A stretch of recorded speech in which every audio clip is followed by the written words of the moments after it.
အလုံးသောယောဂီသူတော်စင်များခုနှစ်ရက်တိုင်တိုင်ကြိုးစားအထောက်ကြမယ်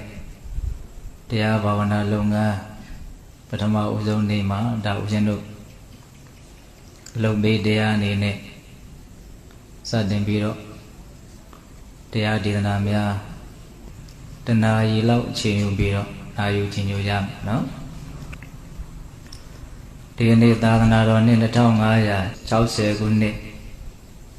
ဘောဇာတက္ကီ1388ခုနှစ်နောင်တကူလာပြီးတော့တရက်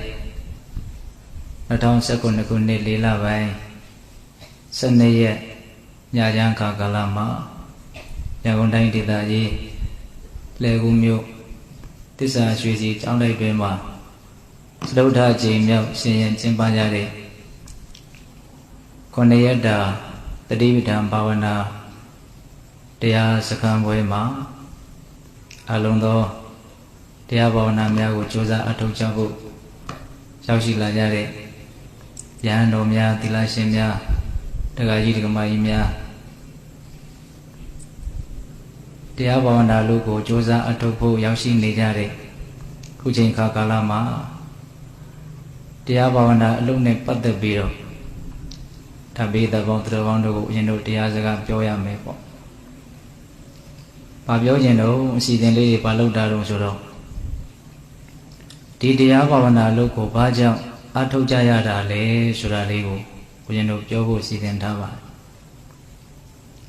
တရားဘာဝနာလို့ကိုအထောက်နေကြတဲ့ပုဂ္ဂိုလ်တိုင်း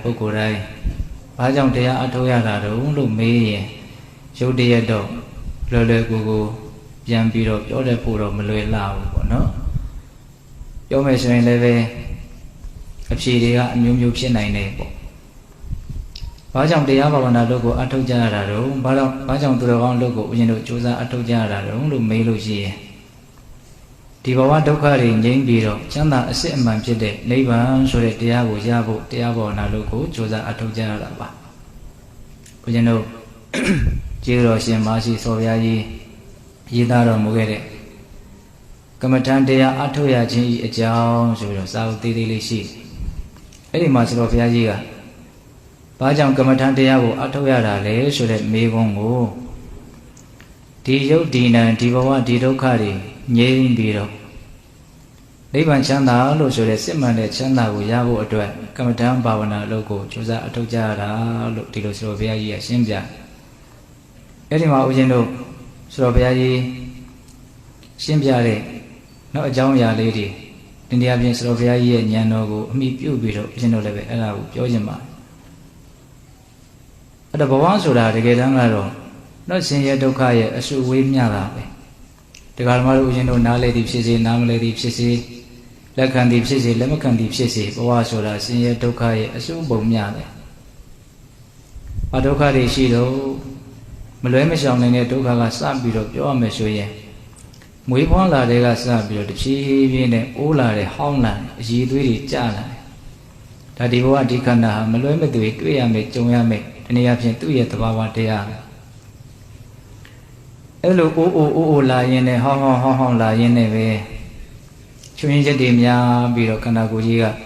နာကျင်မှုအခန့်ခက်မှုဆိုတဲ့ဒုက္ခဝေဒနာတွေနဲ့နှပန်းလုံးရပြန်နာခြင်းဆိုတဲ့တရားကိုတွေ့ရတယ်အဲ့ဒီလိုနဲ့ပဲခန္ဓာကိုယ်ကြီးကနောက်ဆုံးဘလို့မှသုံးစားလို့မရတဲ့အနေအထားမျိုးလျှောက်ပြီးတော့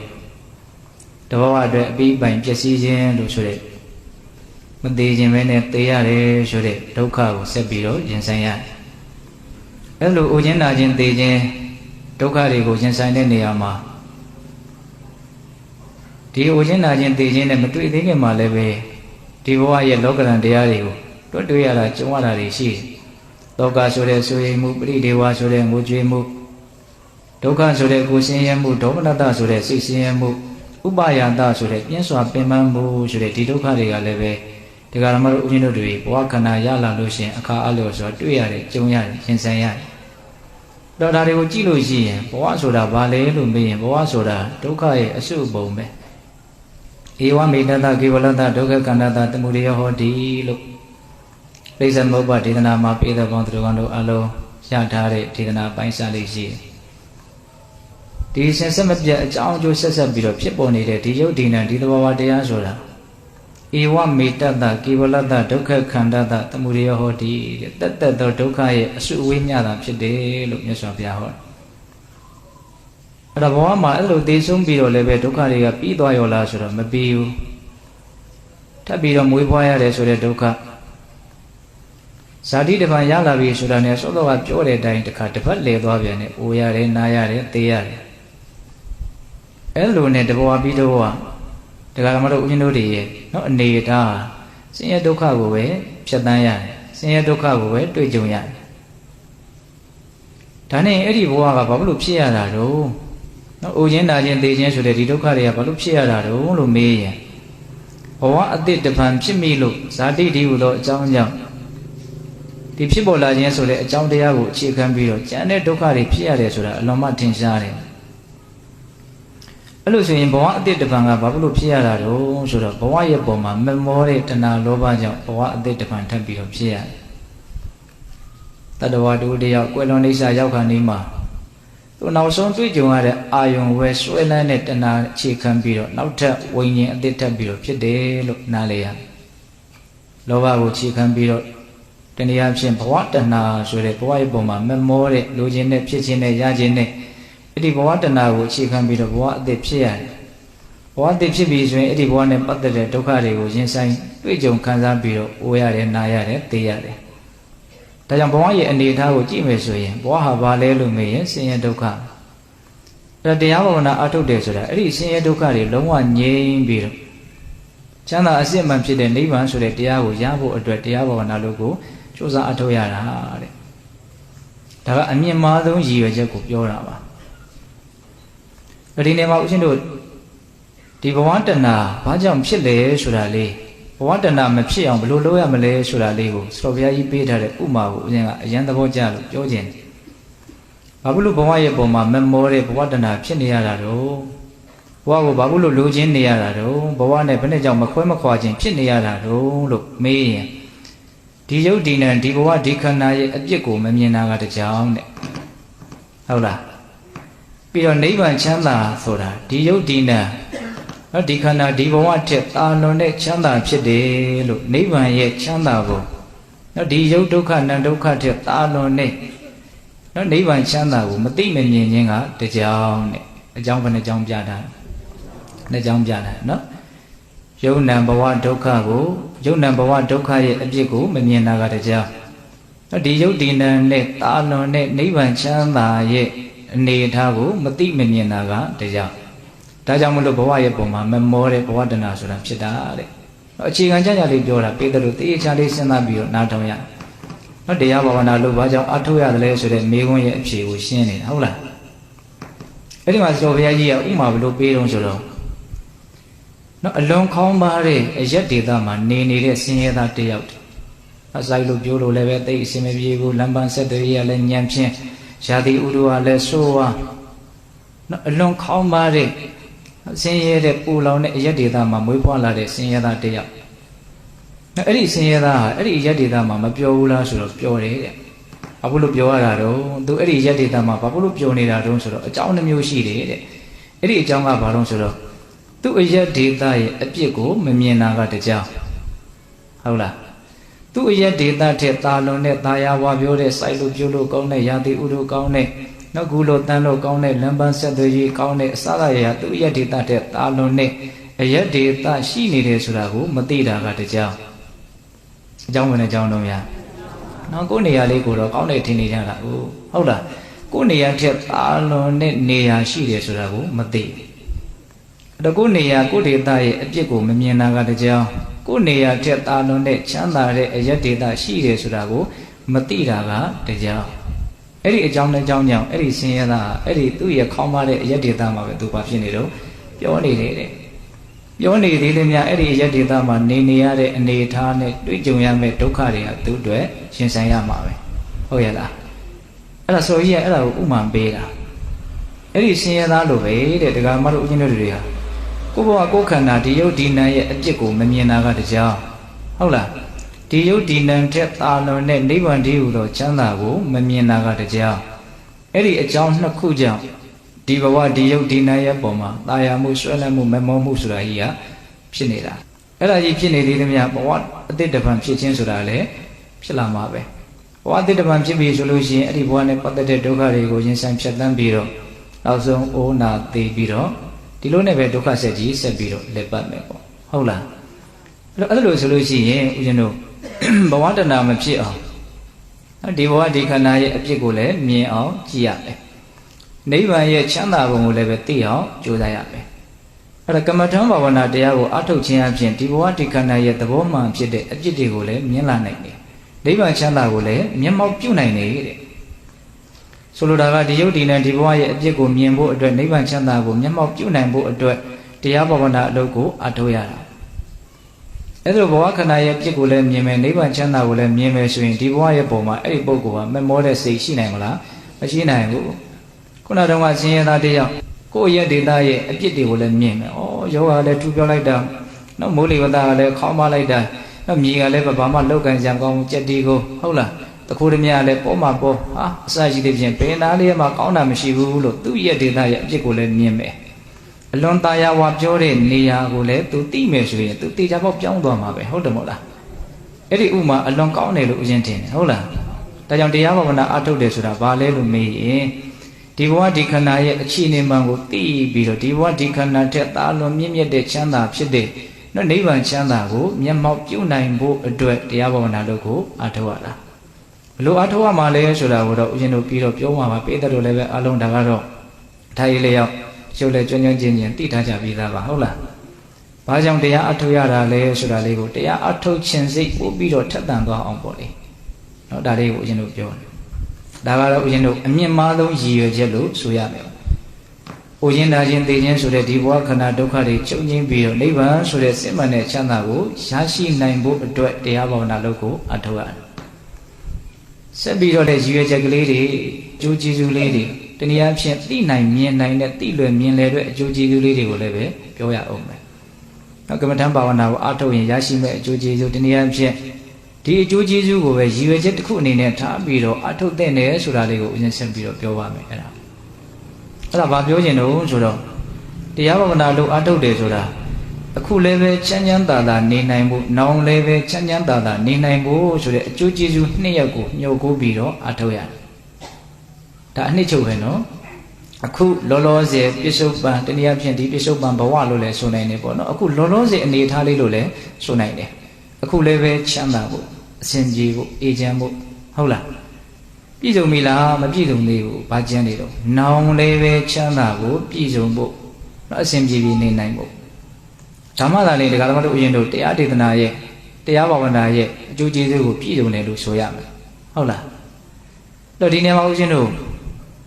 နောင်မှာချမ်းသာဖို့ဆိုတာကပြောတယ်အများကြီးရှိတယ်နောင်မှာချမ်းသာဖို့ဆိုတာဘာကိုရည်ရွယ်တာတော့ိုခြင်းနာခြင်းသိခြင်းလို့ဆိုတဲ့ရင်ဆိုင်ဖြတ်တန်းဖို့ခက်ခဲတဲ့အခြေအနေဆိုးတွေနဲ့တွေ့လာတဲ့အခါကိုနောင်လို့ပြောတာဟုတ်လားနောင်မှာချမ်းသာဖို့ဆိုတာအဲ့ဒါကိုရည်ညွှန်းတာဒါပဲလားမဟုတ်သေးဘူးနော်ဒီဘဝပျက်စီးသွားရင်တေချာဘောဘဝတဏမကုန်သေးတဲ့အတွက်ကြောင့်တရားဓမ္မတို့အင်းတို့တွေကဘဝတည်းတစ်ခုကိုရလိမ့်မယ်ရပြီဆိုရင်ကောင်းတဲ့ဘဝကိုရမလားဆိုးတဲ့ဘဝကိုရမလားလို့နော်ဒုက္ခတိဒုက္ခတိလို့လားเสียကအကျဉ်းချင်းဘယ်နှမျိုးရှိတော့နှစ်မျိုးရှိတယ်ဘယ်ဘဝရတာကောင်းတော့ဒုက္ခတိဘဝကိုရတာကောင်းတာပေါ့ဘဝရရမှာချင်းအတူတူဆိုရင်တော့ဒုက္ခတိဘဝကိုရတာကောင်းတယ်ဒါထင်ရှားပြီးသားအဖြစ်တစ်ခုပါဟုတ်လားအဲ့လိုဆိုရင်နောင်ဆိုတာအဲ့ဒါကိုကြီးပဲပြောတာနော်အိုခြင်းဒါခြင်းသေခြင်းဆိုတဲ့ရင်ဆိုင်ဖြတ်တန်းဖို့ခက်ခဲတဲ့အခြေအနေကိုလည်းနောင်လို့ပြောတယ်နောက်ဘဝဆိုတာကိုလည်းနောင်လို့ပြောတယ်တော့တရားဘာဝနာအထုတ်တယ်ဆိုတာအခုလည်းချမ်းသာဖို့နောင်လည်းချမ်းသာဖို့ဆိုတာဒီလိုကြည်ကြည်ပြည့်ပြည့်နားလည်ရမှာဟုတ်ရဲ့လားအခုလည်းပဲနှလုံးစေဝငြင်းငြင်းအေးအေးချမ်းချမ်းသာသာနေနိုင်မှုနော်အိုခြင်းဒါခြင်းသေခြင်းဆိုတဲ့ရင်ဆိုင်ဖြတ်တန်းဖို့ခက်ခဲတဲ့အခြေအနေဆိုးနဲ့တွေ့လာရင်လည်းပဲတည်တည်ငြင်းငြင်းအေးအေးချမ်းချမ်းရင်ဆိုင်နိုင်ပြီးတော့အလွန်ကောင်းမွန်တဲ့ဘဝတစ်ခုကိုရရှိဖို့ဒါကနောင်လဲချမ်းသာဖို့ဆိုတာအဲ့ဒါကိုပြောတာအဲ့ဒီလိုမျိုးအခုလဲချမ်းသာတဲ့အနေအထားနောင်လဲချမ်းသာတဲ့အနေအထားမျိုးကိုရအောင်ဒီတရားဘာဝနာအလောက်ကကောင်းကောင်းကြီးအာမခံနိုင်တယ်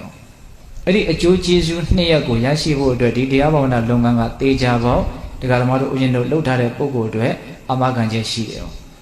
အဲ့ဒါကိုဥယျာဉ်တို့ပညာပရိဟိနသုတ်တံဆိုပြီးတော့မြတ်စွာဘုရားဟောထားတဲ့သုတ်တံမှာအတိလင်းတွေ့ရတယ် အဲ့ဒီသုတ်တန်လေးလည်းဦးဇင်းကအရန်သဘောကျတယ်သူတစ်ဖြင့်တရားဘာဝနာလုပ်ကိုကြိုးစားအထောက်ဖို့စိတ်ဝင်စားကြတဲ့နော်ပညာကိုစိတ်ဝင်စားကြတဲ့ပုဂ္ဂိုလ်တွေအတွက်နော်အလွန်တရာမှတ်သားစရာကောင်းတဲ့တရားဒေသနာတစ်ပုဒ်ပေါ့အဲ့ဒီသုတ်တံမှာမြတ်စွာဘုရားဘာပြောလို့ဆိုတော့ယဟန်တို့တဲ့ဝိပဿနာပညာမဲ့ပညာဖို့ပညာလို့ဆိုတဲ့အလွန်မြင့်မားတဲ့ဒီပညာရက်တွေမှာဆုံးရှုံးကြတဲ့ပုဂ္ဂိုလ်တွေဟာလူဘဝကြီးမှာကောင်းကောင်းဆုံးရှုံးကြတဲ့ပုဂ္ဂိုလ်တွေပဲတဲ့ဒီကနေ့စပြောတော့နော်ဝိပဿနာပညာဆိုတာဒီဘဝခန္ဓာမှာဖြစ်ပေါ်နေတဲ့ရုပ်တဏ္ဍသဘာဝတရားတို့ရဲ့မတည်မြဲတဲ့သဘာဝကိုကောင်းကောင်းသိတာနားလည်တာကိုဝိပဿနာပညာဟုတ်လားဘာပဲဖြစ်လာပြီးဆုံးကြောက်ွယ်သွားတာကြီးပဲလို့ယုံ nant တရားတို့ရဲ့နော်ဖြစ်ပေါ်လာပြီးတဲ့နောက်မရှိတော့တဲ့သဘောနော်ဖြစ်ပေါ်လာပြီးတဲ့နောက်မရှိတော့တဲ့သဘောဒါကိုကောင်းကောင်းသိတာမြင်တာနားလည်တာကိုဘာလို့ခေါ်လို့ဝိပဿနာပညာအဲ့ဒီဝိပဿနာပညာကိုရင့်ကျက်အောင်ပွားများလို့သစ္စာလေးပါးကိုမြန်တွင်ပေါက်ပြီးတော့သိမယ်ဆိုရင်အဲ့ဒီသိတဲ့ပညာကိုမဲ့ပညာဖို့ပညာသူကတော့နိဗ္ဗာန်ချမ်းသာကိုတောင်မျက်မှောက်ပြုနိုင်တဲ့အထိအရေးသွေးမြင့်နေပေါ့ဟုတ်လားအဲ့ဒီဝိပဿနာပညာအရိယာမဲ့ပညာကိုမရရှိလိုက်ဘဲနဲ့ဆုံးရှုံးသွားတဲ့ပုဂ္ဂိုလ်တွေကဘဝမှာကောင်းကောင်းဆုံးရှုံးရတဲ့ပုဂ္ဂိုလ်တွေလို့မြတ်စွာဘုရားပြောတယ်ကောင်းကောင်းဆိုတဲ့စကားလုံးကိုသုံးတယ်သူပရိဟိနာသူဆိုတာကောင်းကောင်းပဲပရိဟိနာဆိုတာဆုံးရှုံးတာဆုပ်ယုတ်တာဟုတ်လားကောင်းကောင်းဆုံးရှုံးသွားတာတနည်းအားဖြင့်ခေတ်စကားလေးနဲ့ပြောရမှာဆိုတော့ဒီကောင်းတော့ကောင်းကောင်းထိတာပဲကွာလို့တချို့အခြေအနေဆိုးတွေနဲ့တွေ့တော့ရင်ကိုကလည်းသိပြီးတော့အဲ့ဒီလူကိုမတည့်ဘူးဆိုရင်အဲ့လိုမျိုးပြောကြတာမရှိဘူးလားကောင်းကောင်းထိသွားတာပဲဟုတ်လား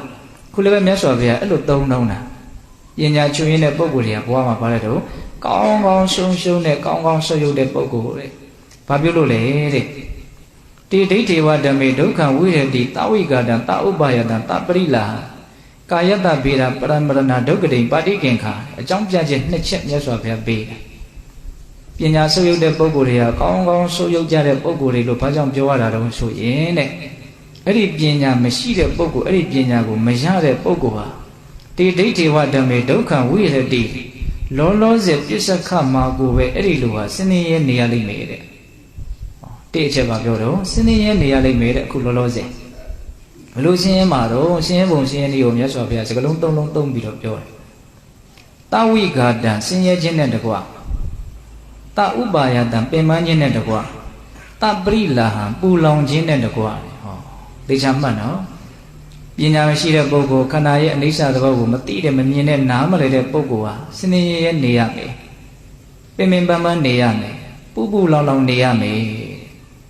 နော်ကိုယ်ခန္ဓာမှာဘာဖြစ်လို့ဖြစ်နေမှမသိဘူ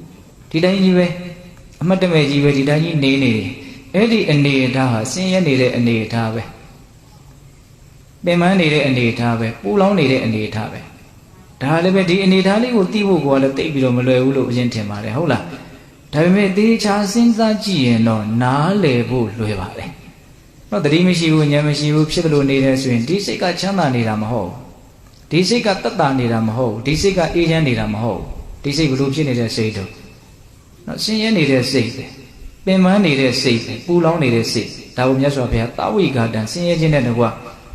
ွတာဥပါယတံပင်ပန်းခြင်းနဲ့တကွတာပရိလာဟံပူလောင်ခြင်းနဲ့တကွဒုက္ခစင်ရဲ့ဝိရတိအဲ့ဒီလိုနေရလိမ့်မယ်တဲ့အမှန်မသိဘူးဆိုရင်အဲ့ဒီအနေထားနဲ့နေရတာတဲ့ဝမ်းနေစရာကောင်းတာကအဲ့လိုဖြစ်နေလို့ဖြစ်နေမှကိုတရားဓမ္မတို့ဦးဇင်းတို့ကကောင်းကောင်းမသိဘူးနော်ကိုဆင်းရဲလို့ဆင်းရဲမှမသိဘူးကိုပင်ပန်းလို့ပင်ပန်းမှမသိဘူးကိုပူလောင်လို့ပူလောင်မှမသိပဲနဲ့ပဲနေကြတာစဉ်းစားကြည့်ရင်တော့ဒါသိနိုင်တယ်နော်လက်ခံနိုင်ပါတယ်ဒါကဒီတိုင်းပဲဖြစ်နေတာဟုတ်လားဒါကြောင့်ပညာမရှိရင်ဆုံးရှုံးတယ်ဆိုတာအဲ့ဒါကိုပြောတာတဲ့လောလောဆယ်သူဆင်းရဲနေရတယ်ဒါတင်လားဆိုတော့မကဘူးတဲ့ကာယတ္တဗေဒပရမရဏဒုက္ခတိပါတိကင်္ခာသေခြင်းကြလို့ပျက်စီးခြင်းကြလို့သေရပြီပျက်စီးရပြီဆိုရင်အဲ့ဒီပုဂ္ဂိုလ်ဟာဆင်းရဲတဲ့ဘဝပူလောင်တဲ့ဘဝဆိုတဲ့မကောင်းတဲ့ဘဝတွေကိုရောက်သွားလိမ့်မယ်တဲ့ဟောစဉ်းစားတော့ပညာမရှိလို့ရှိရင်အခုလောလောဆယ်ဆင်းရဲယုံမြမကပဲနဲ့နောင်လည်းဘလို့ဖြစ်မယ်ဆင်းရဲတဲ့ဘဝကိုရောက်မယ်ဘာလို့ဆင်းရဲတဲ့ဘဝကိုရောက်သွားမယ်လို့ပြောရတာတော့ဘာလို့ပညာမရှိတဲ့လူဟာဆင်းရဲတဲ့ဘဝကိုရောက်သွားတာတော့ဆင်းရဲသေရလို့ဆင်းရဲတဲ့ဘဝကိုရောက်သွားတာဒါကဦးဇင်းတို့အနည်းဆက်ဆုံးနော်အခိုင်အမာဆုံးအကြောင်းပြချက်နဲ့ပြောလိုက်တာဘာလို့ဆင်းရဲတဲ့ဘဝကိုရောက်သွားတာတော့ဆင်းရဲသေရလို့ဆင်းရဲတဲ့ဘဝကိုရောက်တယ်ဒါနဲ့ဘာလို့စနေရဲသေးရတာတော့ဆိုတော့သူသောတော်ကပြောခဲ့တယ်လေမြတ်စွာဘုရားဒီပညာမရှိရင်အဲ့ဒီလိုကစနေရဲပူပူလောင်လောင်ပင်ပန်းပန်းနေရမယ်လို့ပြောတာ အဲ့တော့ဘဝတစ်လျှောက်လုံးသူကစင်းရဲရဲပင်ပင်ပန်းပန်းပူပူလောင်လောင်ပဲနေလာတယ်ဆိုတော့တေဂာနီးကြမှာချမ်းသာဖို့ဆိုတာလွယ်ပါမလားစဉ်းစားတော့နော်စင်းရဲရဲနေတဲ့လူဟာသေရင်သေကြပေါင်းနေပါစင်းရဲရဲသေရလိမ့်မယ်ပူပူလောင်လောင်နေတဲ့အလေးချင်းများရင်ပူပူလောင်လောင်ပဲသေရလိမ့်မယ်ပင်ပင်ပန်းပန်းနေတဲ့အလေးချင်းများရင်ပင်ပင်ပန်းပန်းပဲသေရလိမ့်မယ်မြတ်စွာဘုရားပေးထားဥပမာတစ်ခုရှိတယ်နော်တောင်ဘက်ကိုင်းနေတဲ့တစ်ပင်ကိုခုတ်လိုက်ရင်တောင်ဘက်ပဲလဲသွားမြောက်ဘက်ကိုင်းနေတဲ့တစ်ပင်ကိုခုတ်လိုက်ရင်မြောက်ဘက်ပဲလဲသွားမှာနော်ဒါသဘာဝပဲဟုတ်လားပူလောင်လောင်ပင်ပင်ပန်းပန်းစင်းရဲအနေများရင်တော့အဲ့လိုပဲစင်းရဲတည်ပြီးတော့စင်းရဲတည်ရင်တော့စင်းရဲနေရတဲ့ဘဝကိုအောက်သွားမယ်တဲ့ဒါကြောင့်ပညာမရှိတဲ့ပုဂ္ဂိုလ်ပညာကိုရအောင်မလုပ်တဲ့ပုဂ္ဂိုလ်တွေတနည်းအားဖြင့်ဒီတရားဘာဝနာလုပ်ဖို့အောက်ထုတ်ပြီးတော့သိနေသိလိုက်တာကိုသိအောင်မလုပ်ကြတဲ့ပုဂ္ဂိုလ်တွေဟာအခုလည်းပဲဆင်းရဲတယ်ဆင်းရဲတည်ပြီးတော့နောက်လည်းပဲဆင်းရဲတဲ့ဘဝတွေကိုရောက်လိမ့်မယ်တဲ့ဘာကောင်းနိုင်နေတော့ဘာမှမကောင်းခုလည်းဆင်းရဲတယ်နောက်လည်းဆင်းရဲတယ်ဟာအဲ့ဒါလို့မဟုတ်ဘူးစံကျင်ပဲအနေနဲ့ပရိပဒဘာဝနာလုပ်ကိုလုပ်တဲ့အောင်သင်ပြီးတော့ဒါကိုဇွဲနဲ့လုံလနဲ့ဝိရိယနဲ့ယုံကြည်မှုအပြည့်အဝနဲ့တော့ကြိုးစားမယ်အထုတ်မယ်ဆိုလို့ရှိရင်တော့ပညာဆိုတာကိုရနိုင်တယ်။နော်တရားအထုတ်တယ်ဆိုတာအဲ့ဒီပညာကိုရဖို့ရည်ရွယ်ချက်နဲ့လုပ်ကြရတာဟုတ်လား။ဝါခဏရဲ့သဘောမှန်ကိုသိပြီးမတည်မြဲတဲ့သဘောကိုသိလာပြီးမြင်လာပြီးနားလည်လာပြီးဆိုရင်ဒါဘာပညာရတယ်ခေါ်တော့ဝိပဿနာပညာ။သူ့ကိုရင်းချအောင်ပွားများလို့သစ္စာလေးပါးကိုမြန်သိခဲ့မယ်ဆိုရင်တော့သူကတော့အမဂ္ဂံချက်ရှိသွားတဲ့အနေအထားတွေကိုရောက်သွားမယ်ပေါ့။အဲ့ဒါမြတ်စွာဘုရားကအဲ့ဒီပညာရဲ့ဂုဏ်ကြီးစုကိုဘယ်လိုဆက်ပြီးတော့ပြောတော့ယဟန်တို့တဲ့ဟောဒီဝိပဿနာပညာအရိယာမဲ့ပညာပြည့်စုံကြတဲ့ပုဂ္ဂိုလ်တွေကလောကမှာမစွတ်ယုတ်ကြတဲ့ပုဂ္ဂိုလ်တွေဖြစ်တယ်။ဒီနေရာဖြင့်အကြီးပွားတိုးတက်ကြတဲ့ချမ်းသာမှုနဲ့ပြည့်စုံကြတဲ့ပုဂ္ဂိုလ်တွေဖြစ်တယ်တဲ့အလွန်ကောင်းတယ်ပေါ့နော်။ဘာဖြစ်လို့တော့တေဒိဋ္ဌိဝဓမေဒုက္ခဝိရတိအဝိကာဒအနုပါယတအပရိလာကာယတဗေဒပရမရဏတုကတိပါတိကင်္ခဒီပညာရှိရင်အလွန်ကောင်းမွန်တဲ့ပြည့်စုံခြင်းဖြင့်ပြည့်စုံတယ်လို့ပြောတယ်။ဘာကြောင့်လဲသူ့လည်းအကြောင်းပြချက်နှစ်ချက်ပေးတယ်။တေဒိဋ္ဌိဝဓမေဒုက္ခဝိရတိလုံးလုံးစီအဲ့ဒီပုဂ္ဂိုလ်ချမ်းချမ်းသာသာနေရမယ်တဲ့။ချမ်းချမ်းသာသာနေဖို့အတွက်မြတ်စွာဘုရားကပတ်စံရှိရမယ်လို့မပြောဘူးเนาะဒီမှာပညာရှိရမယ်လို့ပြောတယ်เนาะဟုတ်တယ်မဟုတ်လား။ပဝန်းကျင်အတိုင်းဝိုင်းတွေကောင်းရမယ်လို့ဒီလိုမပြောဘူး။ဘာရှိရမယ်လို့ပြောတော့ပညာရှိရမယ်လို့ပြောတယ်။ပညာရှိရင်တော့ချမ်းချမ်းသာသာနေရမယ်။အသိရှိရင်ချမ်းချမ်းသာသာနေရမယ်။ဘလို့ချမ်းသာမှာတော့အဝိဂါတံဆင်းရဲခြင်းမရှိသောအနုပါယတံပင်ပန်းခြင်းမရှိသောအပရိလာပူလောင်ခြင်းမရှိသောဒီစကလုံးလေးတွေကိုအရှင်ကအရန်သဘောကျတယ်။နော်ဆင်းရဲတဲ့ချမ်းသာတယ်ဆိုတော့မြတ်စွာဘုရားပုံပေါ်ပုံဖော်ပြတယ်။နော်သူချမ်းချမ်းသာသာနေရတယ်ဘလို့နေရတော့အဝိဂါတံဆင်းရဲခြင်းမရှိဘူးတဲ့။ဆင်းရဲခြင်းမရှိဘူးဆိုတော့ချမ်းသာတယ်ပေါ့။အနုပါယတံပင်ပန်းခြင်းမရှိဘူးတဲ့ပင်ပန်းခြင်းမရှိဘူးဆိုတော့ဘာဖြစ်တော့သက်သာတယ်ပေါ့။အရက်သုံးစကားနဲ့ပြောရမယ်ဆိုရင်ဇိမ်ကြတယ်ပေါ့။ဟုတ်လားပင်မမှုမရှိဘူးတတောင်တတဟုတ်လားပြီးတော့ဗါလဲတော့အပရိလာပူလောင်မှုမရှိဘူးတဲ့ပူလောင်မှုမရှိဘူးဆိုပါငြင်းအေးတယ်ပေါ့ပူလောင်လောင်မရှိဘူးငြင်းငြင်းအေးလေးနေရတယ်ဘာရှိရင်တော့ပညာရှိရင်ပြောတာနော်အဲ့လိုလို့တဲ့ချမ်းသာတယ်ဆိုတာအဲ့ဒီအနေထားမျိုး၃ခုနဲ့ပြည့်စုံတဲ့ချမ်းသာခြင်းကိုပဲခံစားရမှာအလွန်လေးနေတဲ့ချမ်းသာလို့မဆိုနိုင်ဘူးလားဆိုနိုင်တယ်ဒါရင်လားဆိုတော့မကဘူးတဲ့ကာယတ္တဗေဒပရမရဏတုကတိပါတိကင်္ခခန္ဓာကိုယ်ပျက်စီးလို့ပျက်စီးခြင်းကြလို့ပျက်စီးရပြီဆိုတာနဲ့ကောင်းမွန်တဲ့ချမ်းသာတဲ့ဘဝကိုအဲ့ဒီလိုရလိမ့်မယ်ရောက်လိမ့်မယ်လို့တေချာပေါက်မျှော်လင့်အပ်တယ်ပါတိကင်္ခမျှော်လင့်အပ်တယ်တေချာပေါက်ရလိမ့်မယ်ပညာနဲ့ပြည့်စုံရင်နောက်ဘဝချမ်းသာတဲ့ကောင်းမွန်တဲ့ဘဝကိုရမယ်လို့ပြောတာဒီနေ့မှာဘဝဆိုရင်ဒီဘဝပဲဖြစ်ဖြစ်ဒုက္ခသစ္စာဆိုတာပိဿတို့ကြားဥပါတယ်ဟုတ်လားသို့တော်လည်းပဲအဲ့ဒါကသစ္စာရှုတော့ကပြောတာပေါ့နော်ဘဝအချင်းချင်းနှိုင်းစာလိုက်ရင်တော့မြင့်တဲ့ဘဝနှိမ့်တဲ့ဘဝဆင်းရဲတဲ့ဘဝချမ်းသာတဲ့ဘဝဆိုတာတွေတော့ရှိမနေဘူးလားနော်အပေလေးကုန်နဲ့နှိုင်းစာရင်လူဘဝနတ်ဘဝမြမဘဝဆိုရင်ချမ်းသာတဲ့ဘဝလို့ပြောလို့မရဘူးလားဘဝရမှချင်းအတူတူရှင်တော့ကောင်းတဲ့ဘဝကိုရတာအဆင်မပြေဘူးလားပြေတယ်ဘာကြောင့်အဲ့ဒီပုဂ္ဂိုလ်ကကောင်းမွန်တဲ့ဘဝကိုရတာတော့ဆိုတော့ပြောရရင်ချမ်းချမ်းသာသာကောင်းကောင်းမွန်မွန်သေသွားလို့ချမ်းသာတဲ့ကောင်းမွန်တဲ့ဘဝကိုရတာဟုတ်တယ်မဟုတ်လားဒါဘာလို့ချမ်းချမ်းသာသာသူသေးသွားတာလို့ဆိုတော့ချမ်းချမ်းသာသာအနေများလို့ဟောမှာတတောင်တတာဆိုတာကဒီစကလုံးရဲ့အဓိပ္ပာယ်ကလည်းပဲเนาะပြီးပြင်းပြင်းလေးလေးနက်နက်သိဖို့တော့လည်းပဲလိုမယ်လို့ထင်တယ်เนาะအမမလို့ရတာလေးလောက်ကိုပဲတတ်တာတယ်လို့ပြောလို့မရဘူးเนาะတကယ်တတ်တာတဲ့အနေအထားကเนาะအဆင့်အမျိုးမျိုးရှိမယ်လို့ဦးရင်ထင်တယ်ဟုတ်လားတချို့တရားအထုတ်ရင်းနဲ့ခန္ဓာကိုယ်ကြီးကပေါ်ပြီးတော့เนาะလေးနေတာမရှိဘူးလို့တောင်ပြောတယ်ဟုတ်လားလူခန္ဓာဝန်းကိုယ်ကဆိုဘာဖြစ်နေတော့ပေါ်နေတယ် နော်ဒီတိုင်းကြီးနေရင်ကိုကြည့်လိုက်ရင်တောက်လျှောက်တကဓမ္မတို့ဦးဇင်းတို့အခုကြည့်လိုက်နော်ဘာတွေ့မလို့ဆိုတော့ဒုက္ခဝေဒနာကိုတွေ့နိုင်တယ်နော်ခန္ဓာကိုယ်ရဲ့မသက်သာတဲ့သဘောရှိတယ်နော်ရို့ကြနေတယ်ပင်ပန်းနေတယ်ဒါကြီးကိုထိန်းထားရတယ်ရှိတယ်မို့လားချမ်းသာနေတာလားဆင်းရဲနေတာလားလို့မေးရင်ချမ်းသာနေတာတော့မဟုတ်နော်ချမ်းသာနေတာမဟုတ်ဘူးနော်ဆင်းရဲတဲ့ဘက်ကိုအလေးထားမနေဘူးလားအားနေတယ်တေချာကြည့်လိုက်ဟုတ်လားအေးအဲ့ဒါတရားဘာဝနာလို့ကိုအထုတ်လို့တကယ်အသိဉာဏ်ပညာမြင်မလာပြီဆိုရင်အဲ့ဒီပုဂ္ဂိုလ်ကဘယ်လိုဖြစ်တော့နော်တတ်တာတယ်တဲ့ပင်ပန်းမှုမရှိဘူးဒါတင်လားမကဘူးအပရိလာဟံပူလောင်မှုမရှိဘူးတဲ့နှလုံးစိတ်ဝမ်းအေဂျင့်နော်စိတ်ပူတာတွေမရှိဘူးစိတ်ဆင်းရဲတာတွေလည်းမရှိဘူးစိတ်ပူတာမရှိလို့စိတ်ရဲ့ကိန်းရရုပ်ကြီးရလည်းပဲမပူတော့ဘူးပေါ့များသောအားဖြင့်စိတ်ကပူလို့ရုပ်ကပူရတာများတယ်ဟုတ်လားစိတ်ကတကယ်အေးလာပြီဆိုလို့ရှိရင်စိတ်ရဲ့မိရရုပ်လည်းမအေးနိုင်ဘူးလားအေးလာနိုင်အဲ့ဒါမြတ်စွာဘုရားချမ်းသာပုံချမ်းသာနည်းလေးကိုအဲ့လိုပြောတာနော်တောအဝိဂဒဆင်းရဲခြင်းမရှိသောအနုပါယတပင်ပန်းခြင်းမရှိသောအပရိလာဟပူလောင်ခြင်းမရှိသောဒီလိုအနေထားမျိုးနဲ့အဲ့ဒီပုဂ္ဂိုလ်ကဒုက္ခချမ်းချမ်းသာသာဝိရဒိနေရလိမ့်မယ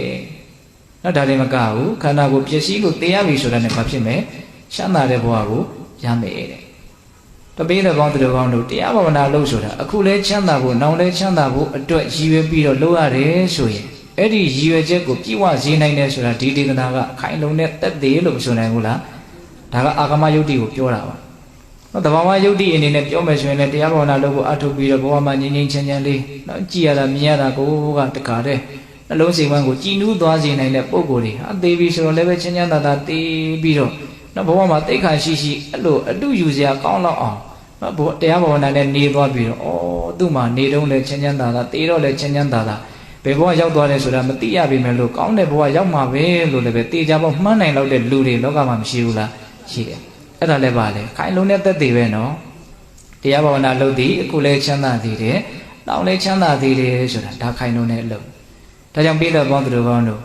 အခုလည်းပဲချမ်းသာမှုရှိအောင်ပြစ္ဆကချမ်းသာကိုရည်ကိုးပြီးတော့လေမျှော်ကိုးပြီးတော့လေတရားဘာဝနာလုပ်ကိုကြိုးစားကြရမယ်။နောင်မှာလည်းချမ်းသာဖို့ဆိုတဲ့ရည်ရွယ်ချက်နဲ့တရားဘာဝနာလုပ်ကိုလည်းကြိုးစားကြရမယ်။အဲ့ဒီနေရာမှာနောင်ဆိုတာလေးကိုလည်းပဲနော်အလေးထားပြီးတော့စဉ်းစားသိချင်းမရောက်သေးပါဘူးဆိုပြီးတော့ခပ်ပေါ်ပေါ်လေးတော့လှုပ်ထားလို့မသိတော့ဘူးပေါ့နော်။မရောက်သေးတော့လည်းပဲတေချာပေါက်ရောက်လာမှာနော်။မရောက်တော့ဘူးမဟုတ်ဘူးနော်မရောက်သေးတာပဲရှိတယ်။ဟုတ်လား။အကြီးကြီးငယ်ငယ်သိချင်းတရားဆိုတာကတော့ရှောင်လို့မရဘူးလေ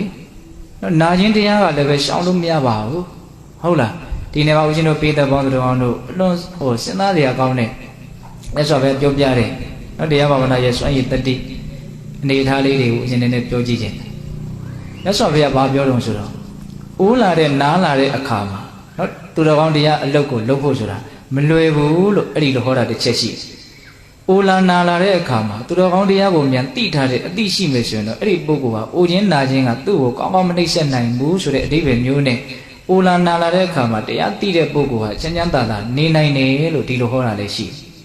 ။ဒါကဒီစကားနှစ်ရက်ကဒကာသမားတို့ဦးဇင်းတို့အိုကြရနာကြရမယ်တေးကြရမယ်ပုဂ္ဂိုလ်တွေအတွက်တော့မကြခဏစဉ်းစားဆင်ခြင်တဲ့အနေထားတစ်ခုလို့မဆိုနိုင်ဘူးလား။နော်အိုလာနာလာရင်သူတော်ကောင်းတရားကိုတကယ်လုပ်ဖို့မလွယ်ဘူးလို့မြတ်စွာဘုရားဟောတယ်။ဟုတ်လား။ဇိနေနာခောပါဏစရာယအဘိပုဒေနနတုကရံဗုဒ္ဓနာသာသနာမနတိကာတုဟုတ်လား။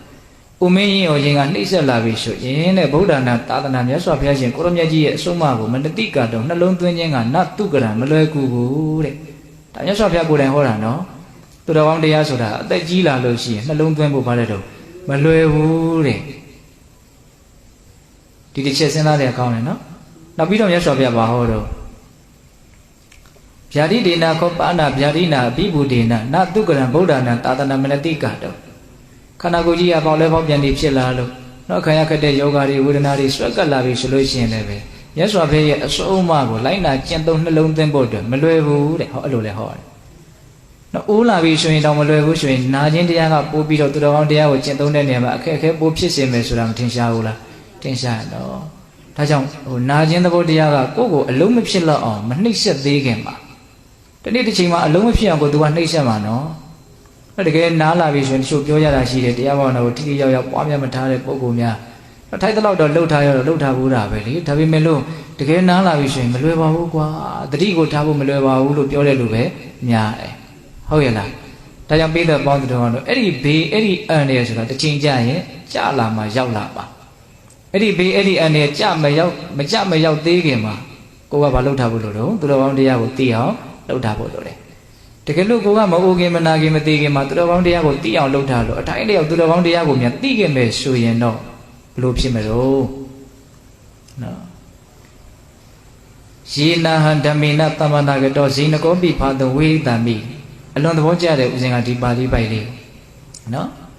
်ယေနာဟံဓမ္မေနသမ္မာနာကတောတဲ့ပုဂ္ဂိုလ်တယောက်ကတရားကိုသိတဲ့အသိဉာဏ်နဲ့ပြည့်စုံတယ်ဆိုလို့ရှိရင်ဇိနကောပိဖာတဝေတံမိလူကြီးကအိုနေတော့လည်းပဲချမ်းချမ်းသာသာနေလို့ရတယ်တဲ့ဟုတ်လားတရားရှိရင်တရားသိရင်ဘာလဲတော့ချမ်းချမ်းသာသာနေလို့ရတယ်အိုးလာတဲ့အခါမှာချမ်းချမ်းသာသာနေလို့ရတယ်ကြောင်းမြန်လှမ်းပါအောင်ဒီစကားလေးကိုတကယ်လို့တရားကိုသာသိမထားဘူးဆိုရင်အိုလာတဲ့ခါမှာချမ်းချမ်းသာသာနေလို့မရတော့ဘူးဆိုတာကိုသိနိုင်တယ်။ကိုအရွယ်လေးလည်းရှိနေစီဝါကြီးကလည်းရှားတိုင်းရတယ်အကျမ်းမကြီးကလည်းကောင်းတယ်အစသာရအစဉ်ပြေးနေတဲ့အခါမျိုးမှာတော့ခန္ဓာရဲ့ဒုက္ခကကိုညံထဲမှာမထင်ရှားသလိုပေါ့ဟုတ်လားဒီအနေအထားမျိုးကြီးကအမြဲတမ်းကြုံနေမှာလားဟုတ်မှာတော့မသေးကြပါဘူးရင်ဆိုင်ရလိမ့်မယ်အခြေအနေစိုးပေါ့အဲ့ဒီအချိန်မှာဒီအခြေအနေစိုးကိုရင်ဆိုင်နိုင်မဲ့အသိဉာဏ်မရှိဘူးဆိုရင်ဒီကတော်ဦးင်းတို့ရဲ့အနေအထားဟာအလွန်ကြောက်လန့်တုန်လှုပ်စရာကောင်းတဲ့အနေအထားဖြစ်သွားလိမ့်မယ်။တော့ဒီနေရာမှာအိုခြင်းတရားကနှိမ့်ဆက်လို့ဆင်းရဲတာလား။နှိမ့်ဆက်လာတဲ့အိုခြင်းတရားကိုရင်ဆိုင်နိုင်တဲ့အသိဉာဏ်မရှိလို့ဆင်းရဲတာလားဆိုတာကိုကွဲပြားအောင်စဉ်းစားသင့်တယ်။ဒါကြပါစို့ကလေးနှစ်ယောက်နဲ့ဥစဉ်ဥမာပေးမယ်။တချို့ကလေးကဉာဏ်ရှိတယ်သူ့ကိုစရင်စာမှန်းသိတယ်ငိုတယ်ရိုးတယ်ဆိုတာမရှိဘူး။တချို့ကလေးကသူ့ကိုစရင်စာမှန်းမသိဘူးစတာနဲ့ငိုတော့တာပဲစိတ်တူတော့တာပဲ။စတာတော့အတူတူစတာပဲ။တယောက်ကငိုတယ်တယောက်ကမငိုအဲ့တော့စားခြင်းမစားခြင်းကြောင့်သူဆင်းရဲတာစားခြင်းကြောင့်ဆင်းရဲတယ်ဆိုတာကအဓိကကြတဲ့အဖြေလားစားတာကိုနားလေခြင်းနားမလေခြင်းဆိုတာကြောင့်ငိုခြင်းမငိုခြင်းဖြစ်သွားတာလားဆိုတာကိုစဉ်းစားမိဖို့မလိုဘူးလားစားတာကိုစားတယ်လို့သိလို့ရှိရင် तू မငိုဘူးလေတကယ်တမ်းငိုရတယ်ဆိုတာစားလို့ငိုရတယ်ဆိုတဲ့အဖြေထက်စားတာကိုစားမသိလို့ငိုရတယ်ဆိုတဲ့အဖြေကပို့ပြီးတော့မမှန်ဘူးလားအဲ့လိုပဲအိုလို့ဆင်းရဲတယ်ဆိုတဲ့နေရာမှာနာလို့ဆင်းရဲတယ်ဆိုတဲ့နေရာမှာအိုလို့နာလို့ဆင်းရဲရတယ်ဆိုတာတဲ့အဲ့ဒီအိုရာနာရာကြီးကိုရင်မဆိုင်နိုင်တဲ့နော်နားလည်မှုမပေးနိုင်တဲ့မသိတဲ့ဉာဏ်ပညာမဲ့မှုကြောင့်ဆင်းရဲရတယ်ဆိုတာပို့ပြီးတော့မမှန်ဘူးလားမှန်တယ်အဲ့ဒါကမှတို့ကခက်တာကအဲ့ဒီဟာကိုကိုကတွန်းလှန်နိုင်တဲ့ခန္ဓာရည်ရှိတဲ့အနေအထားကိုရှာဖွေဖို့သိမစင်စားဘူးလူတွေကမအိုဖို့စဉ်းစားတယ်မနာဖို့စဉ်းစားတယ်အိုခြင်းတရားကိုမအိုအောင်သူတို့ပြုပြင်ခြင်းနဲ့ပြောင်းလဲခြင်းနာခြင်းသဘောတရားကိုမနာအောင်ပြုပြင်ပြောင်းလဲခြင်းတယ်တကယ်ဆိုရင်အိုးလာနားလာတာကိုရင်ဆိုင်နေတဲ့အည်သူပဲကိုကမလုပ်ကြမလို့ရအောင်ရှာကြရမှာမအိုးအောင်မနာအောင်လုပ်လို့မရဘူးเนาะဆိုကြပါစို့စီးစင်းနေတဲ့မြစ်ကြီးကိုပြောင်းပြန်ပြီးတော့စီးစင်းစေခြင်းနဲ့ဆိုရင်ဒါရွတ်သွတ်မှုပဲရစ်ကတော့နေရရှိသွားမှာပဲဒါသူ့လမ်းကြောင်းသူသွားတာပဲဒီခန္ဓာကိုယ်ကြီးကလည်းပဲအိုခြင်းနာခြင်းသိခြင်းဆိုတဲ့လမ်းကြောင်းကိုပုံမှန်စီးနေတဲ့မြစ်ကြီးတစ်စင်းပဲဒါကိုပြန်ဆန်တက်စေခြင်းနဲ့ဆိုရင်ဒါကိုယ့်ရဲ့ဘာတော့ရွတ်သွတ်မှုပဲမိုင်မဲမှုပဲခုလူတွေကအဲ့ဒီမိုင်မဲမှုနဲ့နေရတော့ဟုတ်တယ်မဟုတ်လားအိုးလာပြီအိုခြင်းကြလို့အိုးလာပြီဆိုသူတို့ဘာလုပ်တော့မအိုခြင်းအောင်ဆောင်ရတယ်ပေါ့နော်အိုးတာကိုမကြိုက်ဘူးတကယ်ဆိုရင်အိုးတာကိုအိုးတဲ့တိုင်းထားပြီးတော့ကိုယ်စိတ်ထဲမှာနားလည်နိုင်မှုလက်ခံနိုင်မှုနဲ့အစဉ်ပြေအောင်ဘာလုပ်ရမလို့ရင်ဆိုင်ရမှာဟုတ်တယ်မဟုတ်လားခုမြတ်စွာဘုရားအဲ့ဒါကိုပြောတာအိုးလာတဲ့အချိန်မှာသူတော်ကောင်းတရားကိုသိရင်ချမ်းချမ်းသာသာနေနိုင်တယ်အဲ့ဒီလိုပဲတဲ့အနာရောဂါနှိမ့်ဆက်လာတဲ့အခါမှာလည်းပဲနော်ယေနဟဓမ္မေနသမ္မာနာကတောဗျာတိတောပိဖာတဝေရိတာမိအပေါင်းနာနေတရားလာတကယ်သိမယ်ဆိုရင်အဲ့ဒီပုဂ္ဂိုလ်ဟာချမ်းချမ်းသာသာနေလို့ရတယ်အဲ့ဒီနာခြင်းသဘောတရားကပို့ပြီးတော့ဥစဉ်ကခက်ခဲမယ်လို့ထင်တယ်ဟုတ်လားနားလာပြီဆိုတော့ तू အစဉ်စမပြတ်ပါဖြစ်နေဆင်းရဲနေတော့တာပဲလေသူပဲဆန်ရှိတာဘေးမှာရှိနေတာပဲကိုကောင်းတယ်ထင်တာတွေဘလောက်ပဲကောင်းတယ်ထင်တာတွေရှိနေသူရှိနေတာပဲကိုကနားနေတာကနားနေတာကြီးပဲဒီနာတာကြီးကိုဘယ်ရာကမှလာပြီးတော့လဲလျှော့ပေးလို့မရဟုတ်တယ်မဟုတ်လားအဲ့ဒီအချိန်မှာရင်ဆိုင်နိုင်ရင်ရင်ဆိုင်နိုင်မှာမရင်ဆိုင်နိုင်မှုဆိုရင်ဘာဖြစ်မလို့ဒုက္ခဖြစ်တော့တာနာလို့ဒုက္ခဖြစ်ရတာကတကြောင်နာတာကြီးကိုရင်ဆိုင်နိုင်လို့ဒုက္ခဖြစ်ရတာကတကြောင်ဘယ်ဟာကပို့ပြီးတော့ကြီးကျယ်တဲ့ဒုက္ခဖြစ်မယ်ထင်တော့မနာကျင်တာကနာတာကိုရင်ဆိုင်နေတာကပို့ပြီးတော့ကြီးကျယ်တဲ့ဒုက္ခနာတာကိုရင်ဆိုင်နိုင်တယ်မနာကျင်ဘူးလို့လည်းမရှိဘူးဒါသူ့တဘာဝပဲအဲကိုင်းငါနာကျင်သည်ဖြစ်စေမနာကျင်သည်ဖြစ်သည်ဒါကြီးကပြောင်းလဲသွားမှာပေါ့နာကျင်ရောက်ရင်နာမှာပဲလို့သိတယ်နာကျင်တယ်လို့ဆိုလိုတာမဟုတ်ဘူးမနာကျင်ဘူးလို့လည်းပဲမရှိသင့်ဘူးတကယ်တမ်းကကိုနာကျင်သည်ဖြစ်စေမနာကျင်သည်ဖြစ်စေတကယ်တော့နာရတဲ့ခန္ဓာကိုယ်ကြီးကနာမှာပဲဒါပေမဲ့ဒကာဓမ္မတို့အချင်းတို့ကဘယ်ဘက်ကိုပဲအမြင်နင်းတော့မနာကျင်ဘူးဆိုတာကိုနင်းတယ်မနာကျင်ဘူးဆိုတာကိုကိုကကင်ထားတော့နားလာပြီဆိုတဲ့အခါကျတော့ဘာဖြစ်တော့စัญญဘက်တွေဖြစ်သွားတယ်ပေါ့စဉ်းစားတယ်မကောင်းဘူးလားကောင်းတယ်နော် တကုစိတ်သဘောထားလေးကကိုယ့်ကိုချမ်းသာမှုဆင်းရဲမှုမှာအဓိကမူတည်နေတယ်ဆိုတာလေးကိုပုံပေါ်အောင်ပြောနေတာပါတကူကဘလို့သဘောထားနဲ့ဒါတွေကိုရင်ဆိုင်မှာတော့တရားဘာဝနာအလုပ်အထုတ်ထားတဲ့ပုံကိုယ်တွေကတော့သဘောထားတွေအများကြီးမှန်ကန်မှုလေးနဲ့မှုမရှိနိုင်ဘူးလားရှိနိုင်တယ်နော်သဘောထားမှန်ကန်မှုလေးနဲ့မှုရှိလာရင်ဒီပြဿနာတွေကသူ့အတွက်ပြဿနာမဟုတ်တယ်လို့တောင်ဖြစ်မသွားနိုင်ဘူးလားဖြစ်သွားနိုင်တယ်ဆိုရပါစို့ဒါဦးဇင်းတို့မြင့်မြင့်မာမာပြောကြည့်တာပေါ့ဥမာတစ်ခုရဟန္တာရှင်မြတ်တွေလည်းပဲအိုတာပဲနာတာပဲတေတာပဲလေသူတို့ဘာစိတ်ဒုက္ခရောက်တော့အဒုက္ခမှမရောက်ဘာဖြစ်လို့တော့သူတို့ရဲ့ရှုမြင်ပုံကအယံမြင်မှမှန်ကန်သွားတာခင်ဗျားတို့ကြုတ်တို့ကြတော့ဘာဖြစ်တော့ဒုက္ခအကြီးကျယ်ရောက်တယ်အခုနာကြည့်လေတောက်လျှောက်ဆေးရုံသွားရမှာပဲတောက်လျှောက်အော်ရဟိရမှာပဲဟုတ်တယ်မဟုတ်လားအာဒီအနာယောဂါကမကြော်နိုင်တဲ့တောင်တလုံးလိုဖြစ်သွားပြီငါမကြော်နိုင်တော့ငါသေမသေတော့မလားလို့အဲ့လိုမြန်သိရမယ်ဆိုတော့အကြီးကျယ်ဘာဖြစ်သွားမလဲတုံးလုံးချောက်ချသွားမယ်ပေါ့ဒါပါလဲဆိုတော့ကိုယ့်ရဲ့ဒီအိုခြင်းနာခြင်းသေခြင်းပုံမှာရှုမြင်ပုံကဘလို့ဖြစ်နေတော့လွယ်မှားနေတယ်ဟုတ်တယ်မဟုတ်လားဒါကြောင့်အိုရာနာရာသေတာဆိုတာကခန္ဓာရလာရင်ရှောင်လို့မရဘူးတော့ဒါကိုရင်ဆိုင်နေတဲ့အည်သွေးရှိအောင်လှုပ်ထားဖို့ကတည်းကကိုယ့်ရဲ့အရေးကြီးတဲ့အလုံးဆိုတာမထင်ရှားဘူးလားထင်ရှားတယ်ဒါကြောင့်နောင်လည်းပဲချမ်းသာစေလိမ့်မယ်ဆိုတာကိုဒီလိုကြည်ကြည်ပြန့်ပြန့်နားလည်ဖို့မလိုဘူးလားဒါတရားဘာဝနာလုပ်ရပါပြောတော့စွမ်းရည်တတိပေါ့ဟုတ်ရဲ့လားအဲ့တော့ဦးဇင်းတို့နတ်တရားဘာဝနာလုပ်ရစွမ်းရည်တတိတနည်းအားဖြင့်တရားအထုတ်ခြင်းရဲ့ရည်ရွယ်ချက်တနည်းအားဖြင့်ဘာကြောင့်တရားအထုတ်ရတာလဲဆိုတဲ့မိဂုံးရဲ့အဖြေတွေလို့လည်းပဲဆိုနိုင်ပါတယ်၃ချက်ပြောလိုက်တယ်ဦးဇင်းဟုတ်လားကျန်တဲ့အချိန်လေးမှာဦးဇင်းတို့တရားအထုတ်ပုံအထုတ်နည်းလေးပြောမလို့ဦးဇင်းကအချိန်ချန်ထားတယ်ဟုတ်လားခုပြောရတာလေးကိုဦးဇင်းပြန်ပြီးတော့နှိမ့်ချုပ်ကြည့်မယ်နော်ဘာကြောင့်သူတော်ကောင်းတရားကိုကြိုးစားအထောက်ရတာတော့ဒီခန္ဓာရဲ့အကြောင်းကိုဘာကြောင့်သိအောင်တတိနဲ့ဒလဇက်ကပ်ပြီးတော့သိနေအောင်နေတဲ့နည်းကိုကြိုးစားရတာတော့လို့မေးရင်ဒီဘဝဒီခန္ဓာရဲ့အပြစ်ကိုမြင်ပြီးတော့နိဗ္ဗာန်ချမ်းသာရဲ့ချမ်းသာဘုံကိုမျက်မှောက်ပြုပြီးတော့ဒီဘဝခန္ဓာရဲ့ပုံမှာတွေ့တာမမောတဲ့တဏှာဆိုတဲ့ဘဝတဏှာကိုချုပ်ပြီးတော့ဒုက္ခတွေချုပ်ငြိမ်းပြီးတော့စစ်မှန်တဲ့နိဗ္ဗာန်ချမ်းသာကိုရဖို့အတွက်တရားဘာဝနာလုပ်ကိုအထောက်ရတာဒါကအမြင့်မားဆုံးရည်ရွယ်ချက်ပေါ့နော်ဟုတ်လားတနည်းအားဖြင့်တရားဘာဝနာရဲ့အမြင့်မားဆုံးသောအကျိုးကျေးဇူးဆိုရင်လည်းပြောလို့မရဘူးလားရည်ရွယ်ချက်လည်းဖြစ်ရမှာနော်အဲ့ဒါကဒါတရားဘာဝနာရဲ့တေချာပေါက်ဖြစ်စေမဲ့အကျိုးကျေးဇူးလို့လည်းနားလည်ရမယ်ယုံကြည်မှုလည်းရှိရမယ်ဟောနောက်တစ်ချက်ဦးဇင်းပါဆက်ပြောတော့တရားဘာဝနာကိုကြိုးစားအထောက်လို့ရှိရင်အခုလည်းပဲချမ်းသာတယ်နောင်လည်းပဲချမ်းသာမယ်ဟုတ်လားတရားဘာဝနာလို့ကိုအာမထုတ်ရင်အခုလည်းပဲဆင်းရဲမယ်နောင်လည်းပဲဆင်းရဲမယ်အခုဆင်းရဲတယ်အခုချမ်းသာတယ်ဆိုတာကိုအကျေရှင်းပွဲမရှိပြီမလို့နောင်ချမ်းသာလိမ့်မယ်နောင်ဆင်းရဲလိမ့်မယ်ဆိုရင်နောင်ဆိုတာနဲ့ပတ်သက်ပြီးတော့ဦးဇင်းအများကြီးပြောလိုက်ဘူးလားနောင်ဆိုတာမှပြောတာတော့အိုးလာနားလာသေလာတဲ့အခါပြီးတော့နောက်ရရှိမယ်ဘဝဒါပါလေနောင်ပေါ့ဟုတ်တယ်မို့လားဒါကြောင့်နောင်ဆိုတာကိုလည်းပဲအလေးထားဖို့မလိုဘူးလားလိုတယ်နော်အော်ဆိုနောင်ဆိုတာကြီးကိုတခါမှတော့ဦးဇင်းတို့တွေကဇက်သိမ်းနိုင်တဲ့အနေထားမရှိသေးဘူးဟုတ်လားဘာလို့ဆိုအခုဖြစ်နေတာကိုနားမလည်တဲ့အတွက်ကြောင့်အခုဖြစ်နေတာပုံမှာတွေ့တာမဲ့မောမှုကရှိနေတယ်ဒါကြောင့်အနာဂတ်နောင်ဆိုတာကြီးကတေချာပေါက်ဆက်ပြီးတော့တွေ့ရလိမ့်မယ်ကြုံရလိမ့်မယ်ဟုတ်လားဒါကြောင့်အခုလည်းပဲချမ်းသာဖို့နောင်လည်းပဲချမ်းသာဖို့ဆိုတဲ့ဒီအကျိုးကျေးဇူးဟာအလွန်တရာမှလိုချင်စရာရခြင်းတရားအကျိုးကျေးဇူးလို့မဆိုနိုင်ဘူးလားဆိုနိုင်တယ်ဒီလိုမျိုးရည်ရွယ်ချက်တွေနဲ့ဒီလိုမျိုးအကျိုးကျေးဇူးရှိတဲ့တရားဘာဝနာလုပ်ကိုအထောက်ကြတာဒါကိုစိတ်ထဲကယုံကြည်တယ်ဆိုရင်ဘာလို့ခေါ်မလို့တရားတရားပေါ့နောက်သူတော်ကောင်းတရားဒီအကျိုးကျေးဇူးကိုတေချာပေါက်ပေးလိုက်မယ်လို့ယုံကြည်ရင်ဒါပါလေတရားတရားအဲ့ဒီတရားတရားကဘာကိုဖြစ်စေမလို့ထင်တော့ကြိုးစားမှုဝရိယကိုဖြစ်စေလိမ့်မယ်နော်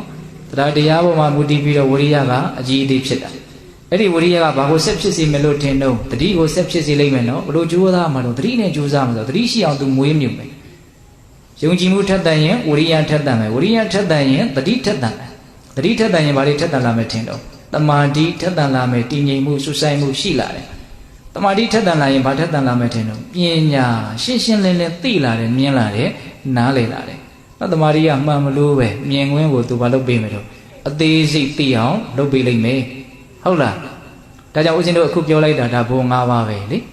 အခုပြောနေတဲ့တရားဘာဝနာရဲ့စွန့်ရည်တတ္တိကိုယုံကြည်တယ်ဆိုရင်စေတနာမြတ်သုံးပါးကိုယုံကြည်ရဲလို့ပြောတာ ਨੇ တူတူပဲဟုတ်တယ်မို့လားဒါပါခေါ်တော့တရားတရားအဲ့ဒီတရားတရားထက်ရင်ထက်တဲ့လောက်ကြိုးစားအထောက်မှုထက်မယ်ကြိုးစားအထောက်မှုထက်ရင်ထက်တဲ့လောက်တတိတွေစိတ်မယ်တတိတွေစိတ်ရင်စိတ်တဲ့လောက်တမာတိတွေကောင်းမယ်တမာတိတွေကောင်းရင်ကောင်းတဲ့လောက်အမြင်ဟာကြည်လင်ပြတ်သားမယ်သဘောပေါက်ရလားဗျာအေးဒါကဦးဇင်းတို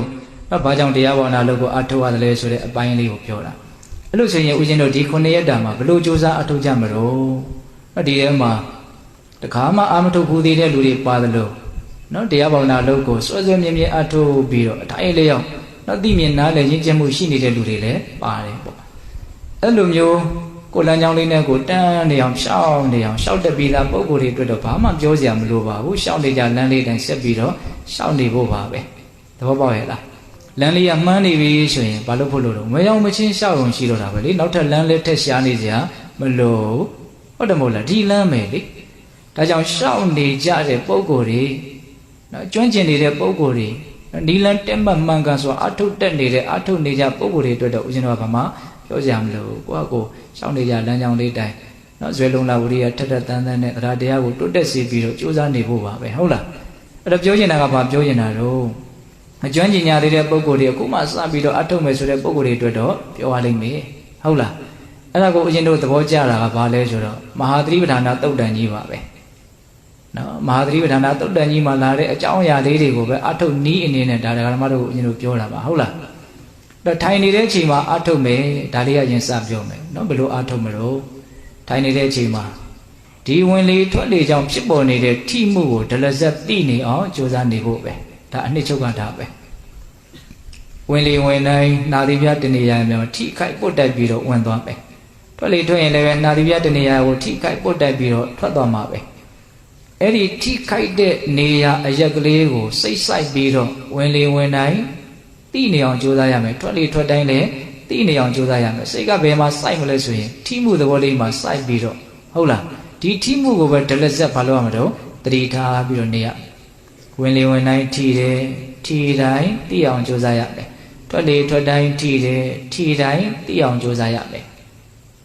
ဒါကလုံနေကြအလုံးမဟုတ်တဲ့အတွက်ကြောင့်အခက်အခဲကတော့တွေ့ရလိမ့်မယ်ကြုံရလိမ့်မယ်လုပ်ငန်းကြီးကလှုပ်တက်ဖို့ခက်ခဲလွန်းလို့ကိုခက်သွားတာမဟုတ်ဘူးလုံးနေမကြလို့ကိုကဒါကိုအသားမကြလို့ခက်ရတဲ့အပိုင်းကပိုများတယ်ဆိုတာကိုလည်းနားလည်ဖို့လိုတယ်ဟုတ်လာ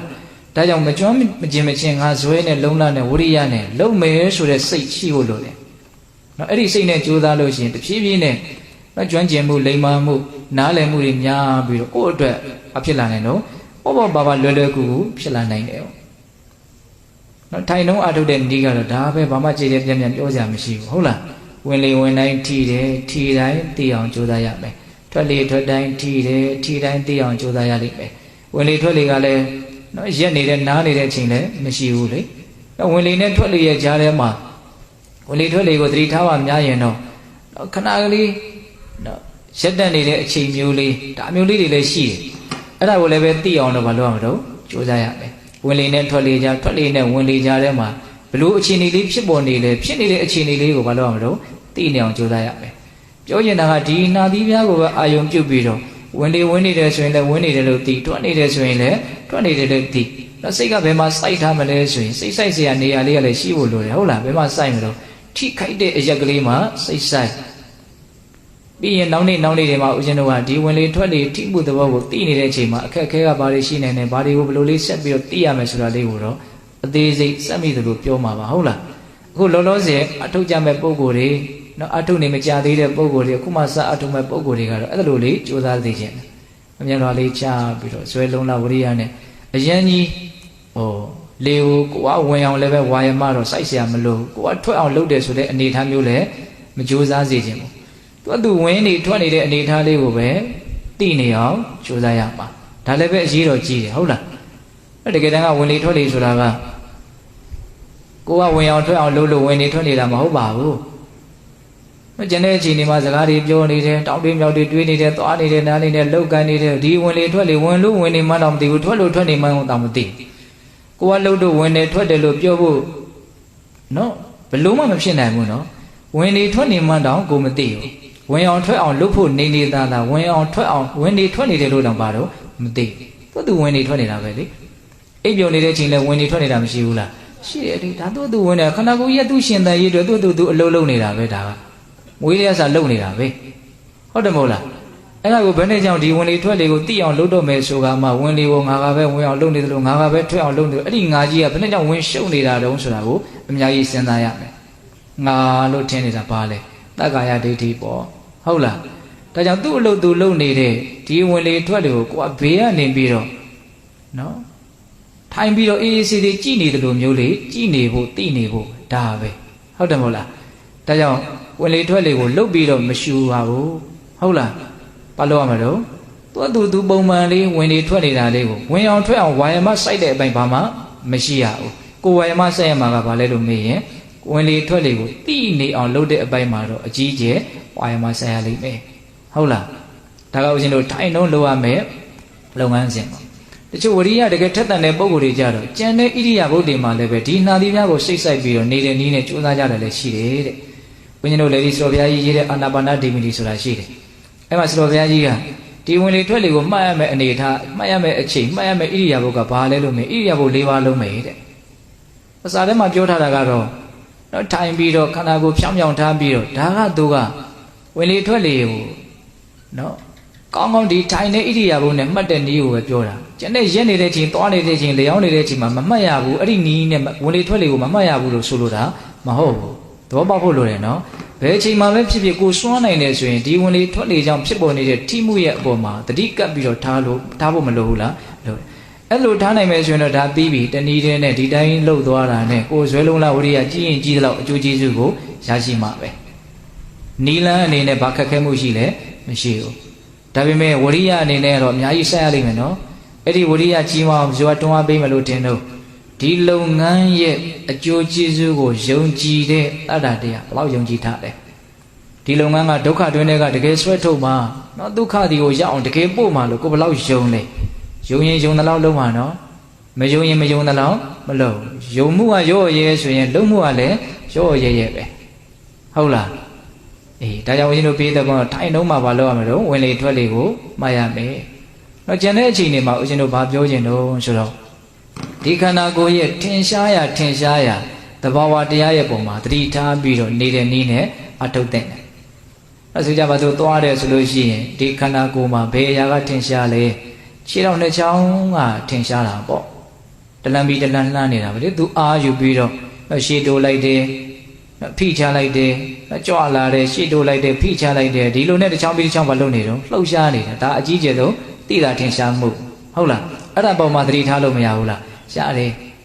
ဘယ်ခြေတော့ကြွလာတယ်ရှေ့တိုးသွားတယ်ဖိချလိုက်တယ်ညာခြေတော့ကြွလာတယ်ရှေ့တိုးလိုက်တယ်ဖိချလိုက်တယ်မြေကြီးနဲ့ထိသွားတယ်ဒီသဘာဝတွေကိုဘာလုပ်နေဖို့လို့တော့သတိထားနေဖို့လိုတယ်သိနေဖို့လိုတယ်သိနေဖို့ဆိုတဲ့စကားလုံးလေးကအရန်ရှင်းပါတယ်အဲ့လိုပဲဦးဇင်းတို့လှမ်းနေတဲ့အချိန်မှာဒီလက်ကဘယ်ညာရမ်းနေတာမရှိဘူးလားရှိတယ်အဲ့ဒါပေါ်မှာသတိထားရင်ဟောထားလို့မရဘူးလားရတယ်နော်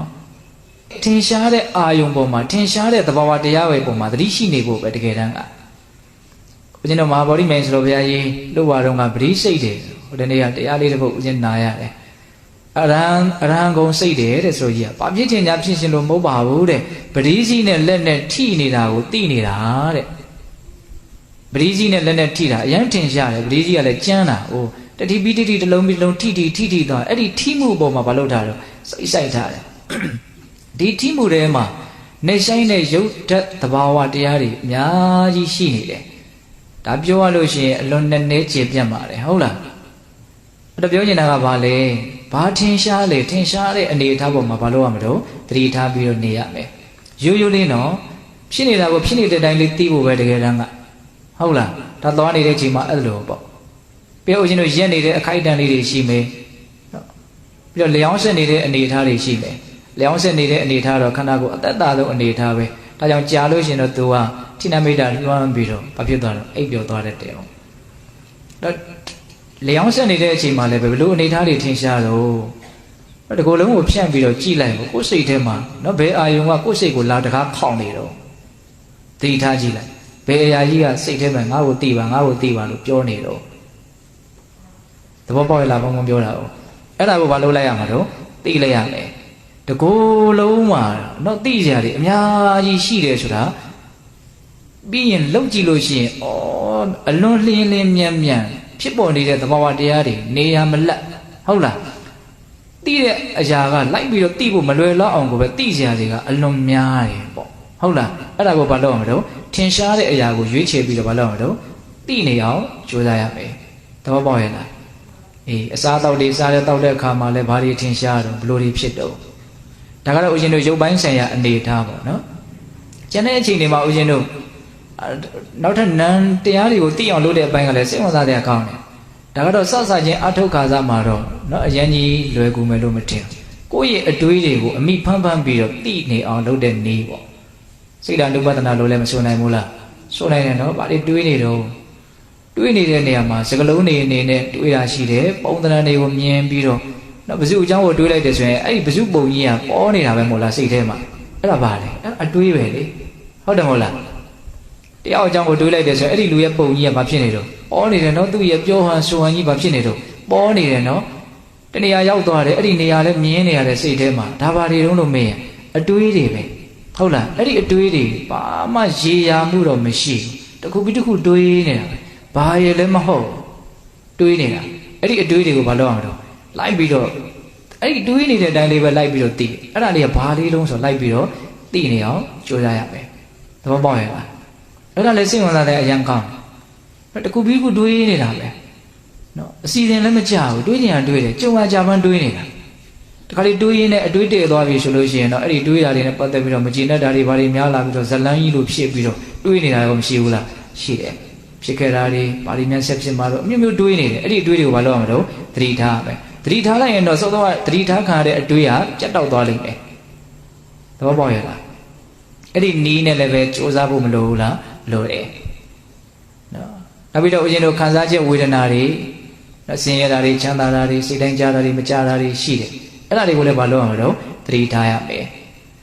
အဲ့တော့အနှစ်ချုပ်ပြောရရင်တော့ကျန်တဲ့အခြေအနေမှာနော်ရုပ်ပိုင်းဆိုင်ရာနာမ်ပိုင်းဆိုင်ရာဘယ်သဘာဝတရားပဲဖြစ်ဖြစ်ထင်ရှားတဲ့သဘာဝတရားရဲ့ပုံမှာအမှန်အကန်ဘာလုပ်နေရမလို့သိနေရမယ်အဲ့ဒီဖြစ်နေတာလေးကိုဖြစ်နေတဲ့အတိုင်းလေးသိနေရမယ်သိပြီးရင်ထားခဲ့နော်သိပြီးသားကြီးကိုထပ်ပြီးတော့တွေးမနေနဲ့နောက်ထပ်သိတဲ့အရန်လေးတစ်ခုရှိတယ်တစ်ခုမကဘူးအများကြီးရှိတယ်ဆက်ပြီးတော့သိသွားသိပြီးသားကိုထားခဲ့ဆက်ပြီးတော့သိသွားကျိုးပြီးတော့လည်းပဲရှေ့ကိုရောက်မနေစေနဲ့သိပြီးသားကြီးကိုနောက်ကျပြီးတော့လည်းပဲတွေးပြီးတော့မနေရနဲ့ဟုတ်လားအတိတ်ကိုလည်းမပြန်နဲ့အနာဂတ်ကိုလည်းမကြံနဲ့ဆိုတဲ့အတိတ်ပဲပေါ့ခုလုံးလုံးနဲ့ဖြစ်နေတာလေးကိုပဲတိပြီးတော့သွားရမှာစိတ်ကြီးကနောက်ကျပြီးတော့လည်းမကြံရနဲ့နောက်ကျကြံရရင်ဘာဖြစ်မလို့အတွေးတွေဖြစ်သွားပြီဟုတ်တယ်မဟုတ်လားဖြစ်ခဲ့တာကိုပဲတွေးလိုက်တဲ့သဘောမျိုးလို့မဆိုနိုင်ဘူးလားအရှိကိုကျိုးရောက်နေပြီဆိုရင်လည်းဘာဖြစ်နေပြီတော့အတွေးတွေပဲလေဟုတ်တယ်မဟုတ်လားအဲ့တော့တကယ်ကဘယ်လိုဖြစ်အောင်သွားမှာတော့ဖြစ်နေတဲ့တရားလေးကိုဖြစ်နေတဲ့အတိုင်းလေးသိသွားရမယ်နောက်ထပ်ဆက်ဖြစ်နေတာရှိတယ်ဆက်သိသွားပါဒီတိုင်းနဲ့နောက်ဖြစ်နေတဲ့အနေအထားနဲ့သိနေတဲ့အနေအထားကိုအဝင်ဝင်ကြဖြစ်အောင်ကိုယ့်အကိုကျွမ်းကျင်အောင်လုပ်ရမှာတော့ဒါကပြောပြဖို့လည်းအရင်တော့ခက်ပါတယ်ဟုတ်လားအဲ့တော့ဦးဇင်းတို့ပြည်တော်ကောင်းသူတော်ကောင်းတို့ဘယ်လိုအားထုတ်ရမလဲဆိုတဲ့အပိုင်းလေးကိုဒါအကျဉ်းမြင်လေးပြောပြတာပါဟုတ်လားထိုင်နေတဲ့အချိန်မှာဝင်လေဝင်တိုင်းထီတိုင်းသိအောင်ကြိုးစားရမယ်ထွက်လေထွက်တိုင်းထီတိုင်းသိအောင်ကြိုးစားရမယ်နော်ဝင်အောင်ထွက်အောင်လုံလောက်ဝါရမမဆိုင်ပါနဲ့ဝင်နေထွက်နေတာလေးကိုပဲဘေးကနေပြီးတော့တက်မဲ့ထိုင်ကြည့်နေတဲ့လူတယောက်သဘောမျိုးနဲ့နော်ကင်းလွတ်ကင်းလေးကြည့်အဲ့ဒီသဘောလေးဘလို့လေးဖြစ်နေတော့စိတ်ဝင်စားမှုအပြည့်နဲ့ကြည့်ရမယ်ဟုတ်လားဒီလိုသတိထားခြင်းရဲ့အကျိုးကျေးဇူးကိုယုံကြည်မှုထက်သန်အောင်စောစောကပြောခဲ့ပြီနော်စောစောကပြောခဲ့တာတွေကတရားတရားကိုနှိုးဆော်တဲ့စကားလုံးတွေကြီးပဲတရားတရားဆိုတာလည်းပဲမှန်မှန်ကန်ကန်သိတဲ့ဉာဏ်ပညာလည်းရှိမှတရားတရားဖြစ်တာဟုတ်လားဩဒါတွေကဒီလိုဟုတ်တာပေါ့ဟောယုံကြည်မှုဘာဖြစ်လာတော့တိုးလာတယ်အဲ့ဒီယုံကြည်မှုကိုအခြေခံပြီးတော့ဝရိယနဲ့တတိကိုဒလဇတ်ထားတဲ့အလေးချင်းကိုကြိုးစားရမယ်အဲ့ဒါဆိုလို့ရှိရင်တမာတိတို့ပညာတို့ဖြစ်ထွန်းမလာနိုင်ဘူးလားလာနိုင်တယ်အဲ့ဒီနည်းနဲ့ကြိုးစားရမယ်ပေါ့နော်ဒါကတော့ဦးဇင်းတို့အခုပြောလိုက်တာနော်တရားဘာဝနာလုပ်ဖို့ဘာကြောင့်အားထုတ်ရတာလဲဘယ်လိုအားထုတ်ရမှာလဲဆိုတဲ့ဒီမေခွန်းတစ်ခုရဲ့အဖြေလို့ဆိုနိုင်တယ်ဟုတ်လားဘာကြောင့်အားထုတ်ရတာလဲဘယ်လိုအားထုတ်ရမှာလဲခုပြောခဲ့ပြီနော်အဲ့ဒါတွေကိုအဲ့လိုဆိုလို့ရှိရင်ဘာကြောင့်အားထုတ်ရတယ်ဆိုတာကိုလည်းပဲအနှစ်ချုပ်သိကြပြီဘယ်လိုအားထုတ်ရမလဲဆိုတာကိုလည်းပဲအနှစ်ချုပ်သိကြပြီဟုတ်လားဒီခန္ဓာကြီးရဲ့အကြောင်းကိုမှန်မှန်ကန်ကန်သိအောင်လုပ်ကိုပဲတတိထားပြီးတော့တတိနဲ့ကြည်နေတဲ့အလေးချင်းကိုစူးစမ်းကြရတာဒါမှသူ့ရဲ့အပြည့်အနာစာကိုလည်းမြင်နိုင်မယ်ဟုတ်လားနောက်ဆုံးအသိဉာဏ်မြင့်လာပြီဆိုရင်နိဗ္ဗာန်ချမ်းသာကိုမျက်မှောက်ပြုတဲ့အနေထားများရောက်မယ်ဆိုရင်ဒီဘဝရဲ့ပုံမှာတွေ့တာမဲ့မောတဲ့လောဘတွေကသူ့အပိုင်းနဲ့သူအမြင့်ပြတ်ချုပ်မသွားနိုင်ဘူးလားချုပ်သွားနိုင်တယ်နော်ဆင်းရဲသားဟာသူ့အရက်ဒေသရဲ့နော်အပြည့်အနာစာတွေကိုမြင်မယ်ဆိုလို့ရှိရင်တာယာဝါပြောတဲ့နေရာကိုလည်းသိမယ်ဆိုလို့ရှိရင်သူဒီနေရာကိုမလုပ်သွားနိုင်တော့စွန့်သွားနိုင်တယ်ပေါ့အဲ့လိုဆိုရင်သူမချမ်းသာနိုင်ဘူးလားချမ်းသာနိုင်တယ်ခုလည်းပဲဒီကရမတို့ဦးဇင်းတို့တွေတွေ့အဲ့ဒီဆင်းရဲသားဟာသူ့အရက်ဒေသရဲ့အပြစ်နာစာကိုသူသိအောင်ကြည်နေတယ်လို့မျိုးသိအောင်ကြိုးစားတယ်လို့မျိုးကိုယ်ခန္ဓာကိုယ်ကြီးရဲ့အပြစ်နာစာဒီယုတ်ဒီနံတို့ရဲ့အပြစ်နာစာကိုဘာလို့အောင်ကြိုးစားသိအောင်ကြိုးစားတာ ဒါကြောင့်ပေးတဲ့ပေါင်းသူတော်ကောင်းတို့တရားဘာကြောင့်အားထုတ်ရတယ်လဲဘယ်လိုအားထုတ်ကြမလဲဒါလေးကိုဦးဇင်းတို့ပြောပါတယ်နော်ဆက်ပြီးတော့ဦးဇင်းဗာပြောခြင်းတော့ဆိုတော့တတိပေးစကားလေးပေါ့နော်ဒါကတော့ဒီနေ့ပြောရမယ်ဟုတ်လား9 ရက်တိတိပေးတဲ့ပေါင်းသူတော်ကောင်းတို့တရားဘာနာလို့အားထုတ်မယ်ဆိုပြီးတော့ထက်သန်တဲ့တရားနဲ့ဒါရောက်လာကြတယ်နော်အဲ့တော့ဦးဇင်းတို့ပြောချင်တာတတိပေးစကားပြောချင်တယ်ကဘာပြောချင်လို့ဆိုတော့နံပါတ်1စကားမပြောစေချင်ဟုတ်လားစကားတွေမပြောစေချင်ဘူးနော်ကိုကအညိုလေးနဲ့အဖြူလေးနဲ့ဝတ်ထားတယ်ဒီအချိန်လေးမှာတရားဘာဝနာလုပ်ကိုအားထုတ်မယ်ဆိုတဲ့အသွင်သဏ္ဍာန်လေးကိုလည်းယူထားတယ်အိမ်ကလည်းပဲတရားဘာဝနာလုပ်ကိုအားထုတ်မယ်ဆိုပြီးတော့ထွက်လာတယ်နီးစရာတွေကလည်းကိုယ်တရားဘာဝနာလုပ်သူတော့အားထုတ်မလို့တယ်စကံပွဲဝယ်မလို့တယ်လို့သိထားတယ်ဟုတ်လားအဲ့လိုဆိုရင်ကိုကစကားတွေပြောနေလို့အဆင်ပြေပါမလားအပြေဘူးဒီ9 ရက်အတွင်းလေးတော့မလုပ်လိုက်ဖို့လို့တော့စောင့်စည်းနိုင်ဖို့လိုတယ်စကားမပြောခြင်းကတီလာကိုအများကြီးပို့ပြီးတော့စင်ကြယ်စေတယ်တီလာကိုစင်ကြယ်အောင်ကြိုးစားခြင်းဒီတမာတိကိုမြန်မြန်တည်စေတယ်သမာဓိမြန်မြန်တည်ခြင်းဒီပညာကိုမြန်မြန်ဖြစ်စေတယ်အကြောင်းအကျိုးတွေအကုန်ဆက်ဆက်နေတာနော်စကားတွေကများပြီဆိုရင်စကားထဲမှာဘာဖြစ်လာလဲအမှားတွေပါမယ်အမှားမပါအောင်တောင်မှအကျိုးမရှိတာတွေကတော့တေချာပေါက်ပါလိမ့်မယ်အကျိုးမရှိတာကိုပြောမိပြီဆိုရင်ဒုစရိုက်တရားထဲမှာဘာဒုစရိုက်ဖြစ်တော့တမ္ဖပလာပဟုတ်တယ်မဟုတ်လားဝစီဒုစရိုက်မဖြစ်ဘူးလားဖြစ်တယ်နော်ဒုစရိုက်သမားကြီးဖြစ်မှမသိဘာဖြစ်သွားလဲဖြစ်သွားနိုင်တယ်ဒါကြောင့်စကားမပြောစီခြင်းမအောင်အဲ့ဒါကိုတော့ဦးဇင်းတို့ပြင်းပြင်းထန်ထန်ကိုပြောခြင်းပါတယ်ဟုတ်လားနောက်ထပ်ပြောရင်ကအိန္ဒိယရပြောဆိုပါနေထိုင်ပါတဲ့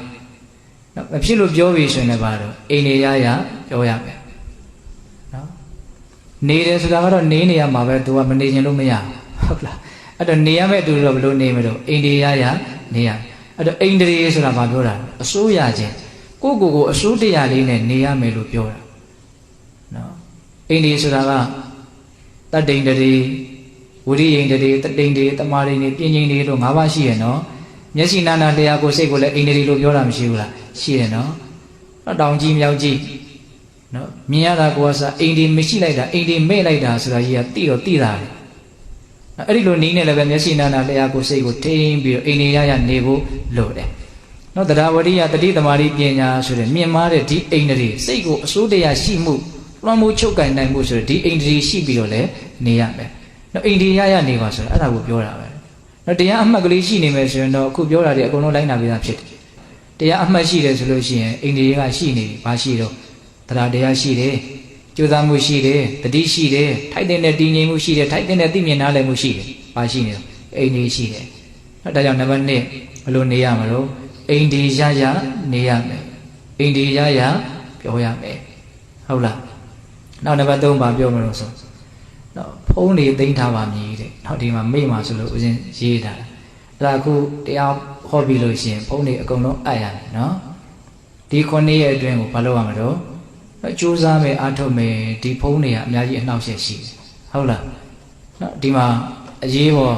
ပြောမယ်ဆိုရင်ပြောလို့ရတဲ့ဖုံးနံပါတ်လည်းရှိတယ်အိမ်ကိုလှမ်းဆက်လို့လည်းကိုယ်မှမဆက်မဖြစ်ဖြစ်ရဆက်မဲ့အနေထားရှိရင်လည်းဆက်ဆက်ဖုံးရှိဒါပေမဲ့ဒကာမတို့ရဲ့ဖုံးတွေကိုတော့နော်အကုန်လုံးဘာဖြစ်ရမလို့အားရမယ်နော်အဲ့ဒီဥစ္စာအဲ့ဒီစီကံကိုဘာလုပ်ရမလို့လိုက်နိုင်ရမယ်ဟုတ်လားအေး